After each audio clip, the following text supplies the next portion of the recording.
പിച്ചക്കാരെയും കുഷ്ഠരോഗികളെയും കൂടുകയും ചെയ്തത്. എല്ലാം സ്നേഹിച്ച ആളുണ്ട്. അതാരാണെന്ന് അറിയാമോ? മറ്റാരുമല്ല, നമ്മുടെ ജീസസാ. ഈശ്വര സ്നേഹവും അത്ഭുത ശക്തി റിവീൽ ചെയ്യുന്ന ഒരു കഥയാണ് ഞാനിവിടെ പറയാൻ പോകുന്നത്. ഒരിക്കൽ ഒരു ദിവസം ഈശോ ജെറിക്കോന്ന് പുറപ്പെടുമ്പോൾ കുറെ ആൾക്കാർ അവനെ ഫോളോ ചെയ്തിരുന്നു. അവിടെ റോഡ് സൈഡിൽ നിന്ന് ബർത്തമായി എന്ന പേരുള്ള ഒരാള് അവിടെ ഇരുന്ന് ഓർക്കുന്നെടുപ്പിച്ചു. ചേട്ടാ, ചേച്ചി, വല്ലതും തന്നെ, കണ്ണ് കാണാത്തവനാണേ. ഇത് കേട്ട് ചിലർ എന്തെങ്കിലും കൊടുത്തു.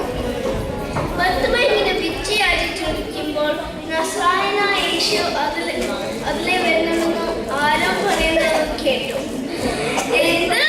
ഈശോ രോഗികളെ സൗഖ്യമാക്കുന്നവരാണോ? തീർച്ചയായും അവൻ എന്നെ സൗഖ്യമാക്കാം, അവൻ അവർക്ക് പറഞ്ഞു. ദാവീദിന്റെ പുത്ര യേശുവേ, എന്നോട് കരുണ ചെയ്യണമേ. ഇത് കേട്ട് ചിലർ അവർക്ക് പറഞ്ഞു, മിണ്ടാതിരിക്കടാ. അതിനെ മുമ്പേ കാൽ ഓർക്ക് നടുവിളിച്ചു, ദാവീദിന്റെ പുത്ര യേശുവേ, എന്നോട് കരുണ ചെയ്യണമേ.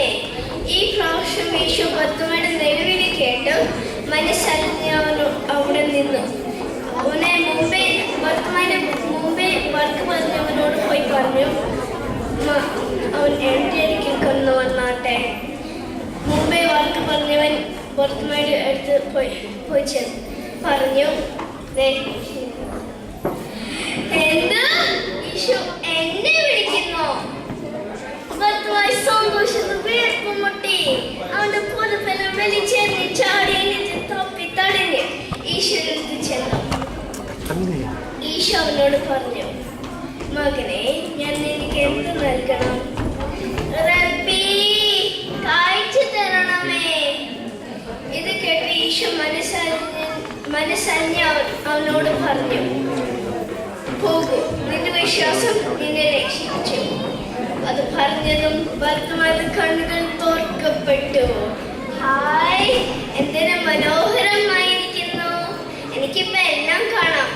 കാഴ്ച കിട്ടിയ ബർത്തമായി തുള്ളി ചാടി കൂട്ടുന്നതോ വീട്ടിലോ ഒന്നും പോയില്ല.